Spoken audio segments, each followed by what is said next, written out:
Torso. Flesh lead us to the future. Level 242. The Fields of Rot. Notice: the following article contains mentions of gore, trauma, extreme acts of violence, psychological horror, and graphic depictions and descriptions of events, places, and entities. Please continue reading with caution and at your own discretion. Survival difficulty: Class Dead Zone. Strictly uninhabitable. Sustained entity population. Insurmountable cognitive hazards. Image caption: Image L.242-00-colorized. Description: Level 242 is discovered by a MEG task force comprising teams Psi-11 and Cytokine Storm of Regiment Compass Point, as well as a few additional operatives, 23 members total, during an exploration of Level 444, the level without form. In the middle of their original expedition, the task force came across a set of large, bronze-colored double doors. After requesting and receiving approval to enter the doors, the task force went completely radio silent. Contact between the task force and the MEG was lost for a total of 23 days and 4 hours, before a message was received from one of the task force members requesting immediate assistance and medical care. When MEG extraction team Wonderland arrived at the rendezvous location, they found only a single member of Psi-11, Operative Damien Horde. He was discovered lying on the ground in a fetal position, babbling to himself in a delirious state. Damien was immediately escorted to MEG Base Epsilon, where he was given a complete physical and psychological examination. These revealed that, while Damien had not suffered any major physical injuries, his ordeal behind the double doors had resulted in severe psychological trauma. For Damien, this has had severe and lasting effects, including memory loss, regular migraines, recurring nightmares, insomnia, and paranoia, from which he has yet to fully recover. Image L.242-01-colorized. Damien spent the first 5 months following his return under constant psychiatric care. For the entirety of this duration, the MEG was unable to acquire any information on the expedition due to his fractured mental state. The only documentation recovered was a set of drawings, which Damien had created throughout his ordeal, depicting things he had witnessed. Research staff working with Damien's psychiatric caregivers attempted to identify the meaning of the drawings and to put together a cohesive timeline of events. At around the 4-month period into Damien's time under psychiatric care, he managed to regain enough mental capability and motor function to color several of the images he had previously provided. After he was discharged, Damien would give his account of what little he remembered. Incomplete as they were, Damien's recollections proved crucial in creating a timeline of events, and a sufficient description of the horrors which lie beyond the double doors. When asked about the fate of his fellow operatives, Damien replied, "They're almost certainly dead, and if they're not, they're suffering a fate far worse. The Plains." Image caption: Image L.242-02-colorized. Level 242 is primarily composed of fields that stretch on indeterminately, made entirely of an unidentified, undulating, fleshy red substance. Above the fields is a pitch-black expanse of sky, casting a dim glow across the fields, despite the lack of light-emitting celestial bodies. Structures such as pillars and houses can be found, along with the occasional bone jutting from the fleshy ground. Quote, "It was like walking through a field that existed on a higher plane of some kind. The flesh that made up the floor was constantly squirming in a way that just felt inexplicably wrong. Even looking at it made me feel like my brain was melting out through my nostrils. I don't know what it is, but it's certainly not the 4th dimension. It's much, much higher than that." End quote. Operative Damien. According to Damien, the ground within level 242 warps and twists in ways the human mind cannot comprehend. As an operative with an extensive background in navigation through 4th-dimensional spaces, Damien could attest to the fact that level 242 operated far differently, though he was unable to articulate exactly how. The nauseating, quote-unquote, higher plane effect made traversal through the level extremely difficult. According to Damien, almost immediately after entry, the task force lost sight of the double doors, becoming disoriented and hopelessly lost. The constant shifting of the terrain caused many of the task force members, including himself, to become violently ill with motion sickness.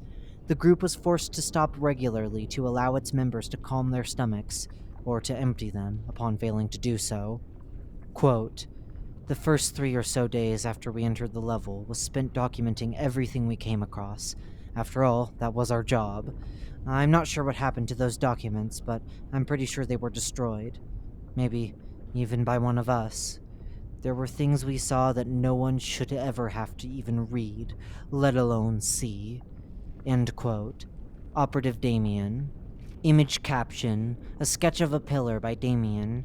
On around the third day of the expedition, the task force came across several pillar-like structures.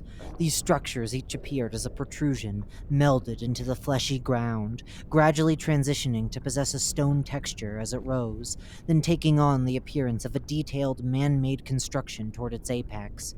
Atop every pillar, a long, jagged rod emerged, which relayed radio frequencies from the tower to the surrounding environment. This was picked up by the receivers of several task force members, who had kept their lines open and on full volume in case the Meg managed to re-establish contact. When the group approached one of the towers, all open radio lines began to broadcast a screeching sound. The noise caused those within hearing range to scream and fall to the ground, locked in a state of shock and paralysis from the pain. Several of the task force members had been sent to the outer areas around the tower to keep watch and survey their surroundings. They were therefore initially spared from the radio's effects. When one of the 7 attempted to approach the afflicted to disable their radios, they too fell prey to the same effect, collapsing to the ground in pain. This left the task force with 6 remaining members, including Damien. Image caption, an image of the massive members from Task Force Psi-11, colorized. The 6 members, while maintaining their distance, stayed around their suffering companions for the following few hours, attempting to devise a plan to rescue them. Approximately 2 hours later, Damien himself went to check on the affected members and called attention to the fact that their flesh had begun to melt. After a total of 7 hours, the fallen task force members had been fused together into a single, horrific mass of congealed bodies and limbs. Forced to accept that there was nothing that they could do, the survivors left them behind and returned to their exploration in the hopes of finding an exit. During his interview, Damien stated his belief that his fellow operatives were most likely still there and still alive, suffering. The house. Image caption, a sketch of the house structure by Damien.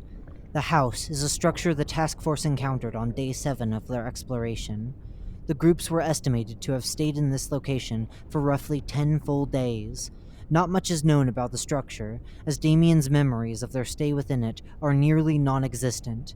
From what little he could recall, the group had decided to take a break within the structure, as they had been walking for over a day straight without rest. When they first entered the house, it seemed as if nothing was out of the ordinary. However, after they attempted to go to sleep, all the windows and doors disappeared. After this point, Damien's memories go nearly completely blank, apart from the fact that they were placed in a state of constant pain. Quote, I can't tell you what happened in that house, but I can tell you that there was a reason I made myself forget. End quote. Operative Damien. During Damien's time under psychiatric care, the Meg attempted to interview him on multiple occasions, with little success. During one of these interviews, however, he made mention of events that occurred within a place he termed, quote-unquote, the walls that screamed. When asked to recount his experience, he provided the following descriptions. The walls watched.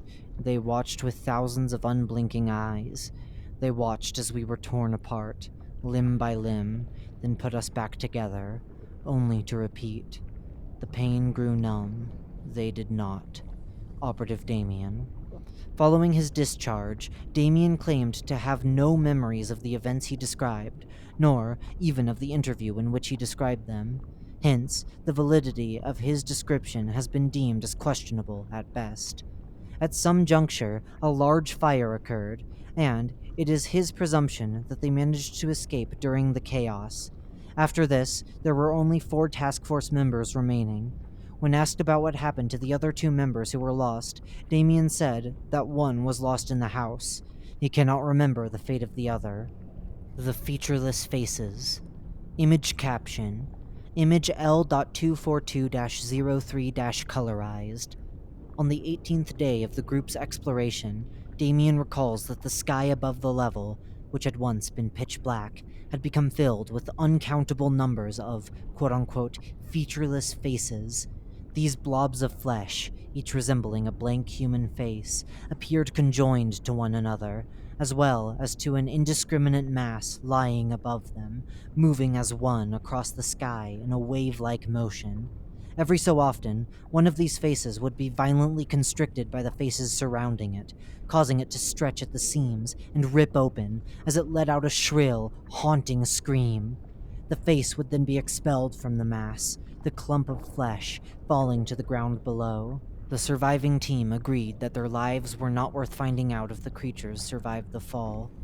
At first, the group simply ignored the featureless faces, as they seemed to pose no threats. However, on either the 19th or 20th day, while the group had stopped to take a break, Damien watched as one of the creatures extended several giant arms from the conglomerate of heads above, one of which swiftly reached down and grabbed one of the 4 remaining task force members. Damien described, in quite vivid detail, how the arms ripped their compatriot apart before assembling his flesh into the mass in the sky. The Meg has deemed his description too graphic to include in this report. Following the incident, the group would remain constantly on the move, only taking rest in areas where the sky was covered, either by a structure or by the warping ground. The castle. Image caption, a sketch of the castle structure by Damien. During his post-discharge interview, when Damien was reintroduced to his own sketch of what appeared to be a castle-like structure, his disposition became far more hostile and erratic. When he was eventually pacified, he revealed that it was the location the group had been heading to, since they had first entered the level. The structure was visible from all across the level, elevated high above the plains, and radiating a pure, untainted light, which Damien described as their quote-unquote beacon of hope. Quote, "When the 3 of us finally made it, we weren't disappointed. The palace was luxurious. It was blissfully clean, free of the flesh and rot that had been all around us since we arrived. Words cannot describe its beauty, and even if I could describe it, you do not deserve to know. And neither do I. That is my burden." After we'd spent some time exploring, Zach and Kathy decided they'd take a rest in one of the bedrooms. I kept going, wandering the halls. I don't remember why. At some point, I remember I'd turned around, and I was running as fast as I could, back to the bedroom. I was too late. By the time I arrived at the door, blood everywhere. Their entrails, whatever was left, desecrated, ripped to shreds across the floor. It was eating them. I saw it. The king had come. End quote. Operative Damien. Beyond that point, Damien claims that his memories are completely blank, up until he found himself outside the level.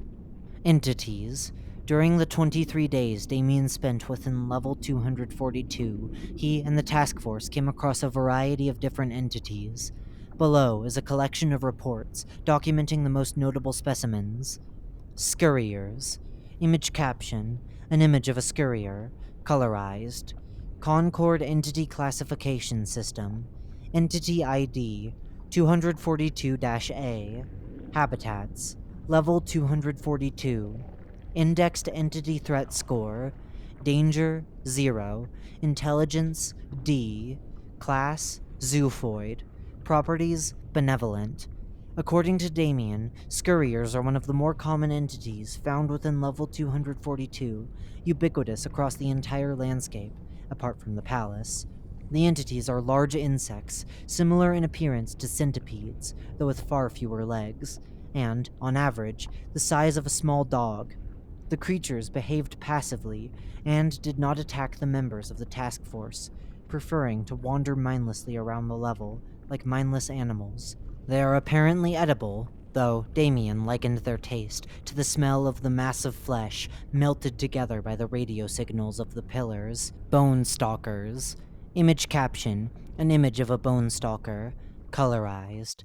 Concord Entity Classification System.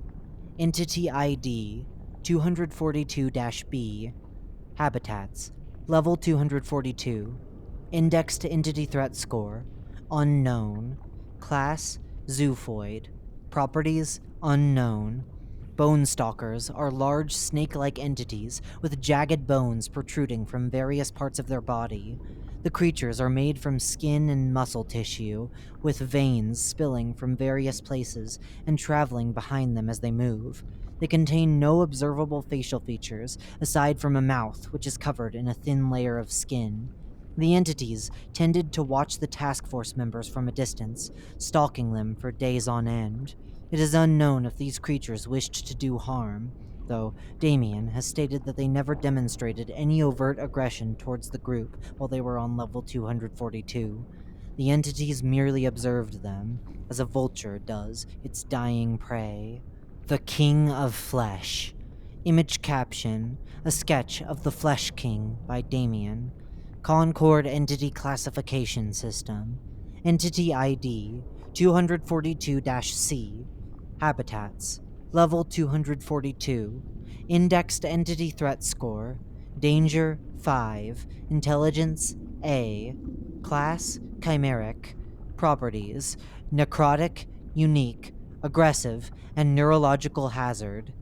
The King of Flesh is the singular entity residing within the castle on level 242.